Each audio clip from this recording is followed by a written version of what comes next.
मुख्यमंत्री माझी लाडकी बहीण या योजनेचा जिल्हास्तरीय आढावा दिनांक 10 जुलै 2024 रोज बुधवारला दुपारी 3:30 वाजता जिल्हाधिकारी कार्यालय भंडारा येथे घेण्यात आला। यावेळी जिल्हाधिकारी योगेश कुंभेजकर, मुख्य कार्यकारी अधिकारी समीर कुर्तकोटी, जिल्हा महिला आणि बालविकास अधिकारी मनीषा कुरसुंगे यांच्यासह सर्व तहसीलदार, गटविकास अधिकारी ऑनलाईन पद्धतीने उपस्थित होते। यावेळी शासनाने दिलेल्या सुधारित सूचनेनुसार लाभार्थ्यांकडून ऑनलाईन तसेच ऑफलाईन अर्ज आवश्यक केला आहे। त्यासाठी कोणत्याही अँड्रॉइड मोबाईलवर नारी शक्ती दूत ॲप सहजरित्या डाउनलोड केले जाते।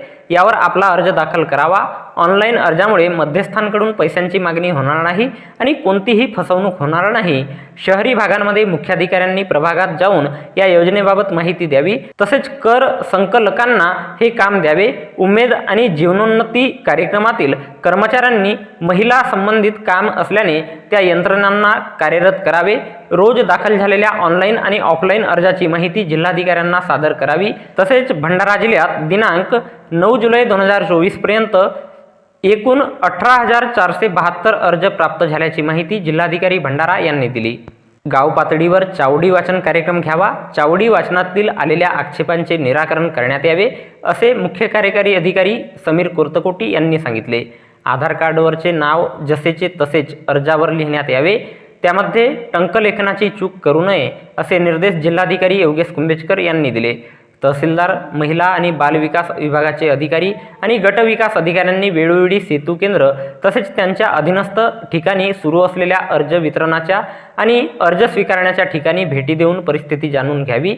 शासकीय योजनेतून आधीच लाभ घेत असलेल्या लाभार्थ्यांना पुन्हा लाभ घेता येणार नाही। योजनेची अर्ज विक्री केंद्र वेळेत सुरू करावी। महिलांना अर्ज भरण्यात येणारे अडचणींविषयी त्यांना व्यवस्थित मार्गदर्शन करण्यात यावे, आदी सूचना जिल्हाधिकारी योगेश कुंभेजकर यांनी दिल्या।